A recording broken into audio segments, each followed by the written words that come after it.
Located in northeastern France, 155 miles from Paris, Vauquois, by 1913, was a quiet agricultural village, known mostly for its natural spring, considered sacred by the pilgrims who visited each year. But this rural village of around 170 inhabitants would soon become the scene of a new kind of warfare in the First World War.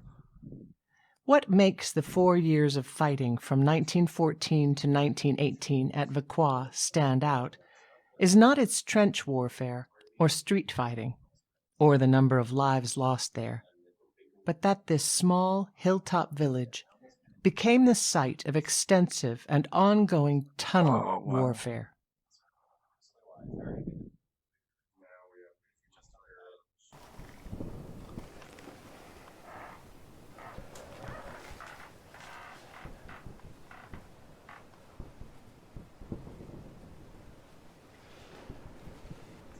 From the winter of 1915, miners from both nations tunneled and dug through the silicious rock known as Gez Argonne, as they built shelters and large connecting rooms called galleries, as well as attack tunnels toward and under the enemy lines.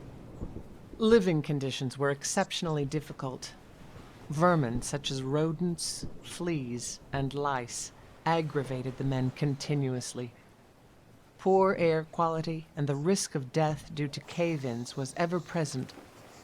The miners also lived in constant fear of attack by enemy tunneling toward their living quarters or logistics facilities.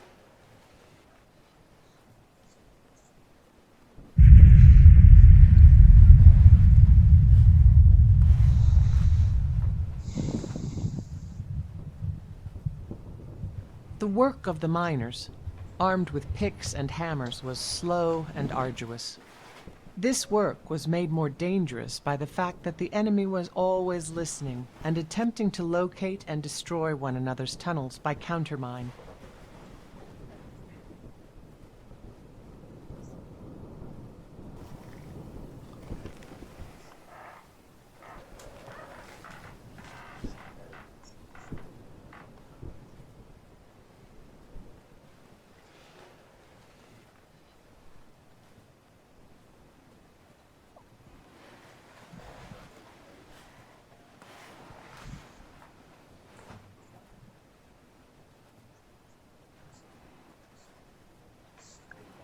During their extended time underground, they decorated their confined living spaces with graffiti and engravings.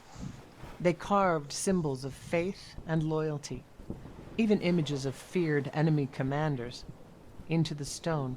Such work shows that these tunnels were not just an area where people were passing through, but actual areas where individuals lived and worked for weeks at a time before being rotated out.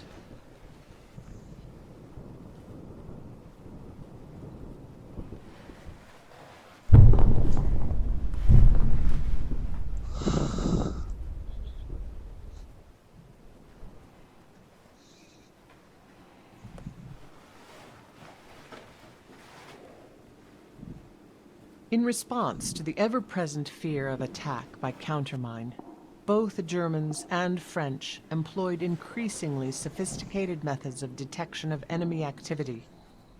A simple pan of water, whose ripples would indicate enemy activity, would soon be replaced by the geophone, which was essentially a stethoscope that could detect even the faintest sounds of excavation. The geophone became an essential tool to know where the enemy was and what he was doing.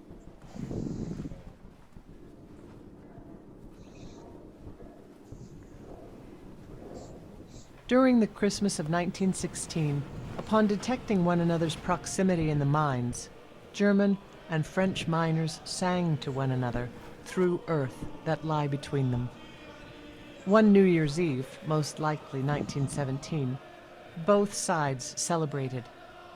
As one soldier recalled, "At midnight, in the surrounding villages, every bell in the churches rang out.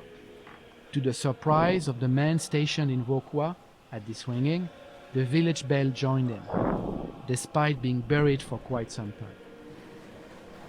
This moving music touched the hearts of the men in the trenches and paralyzed them.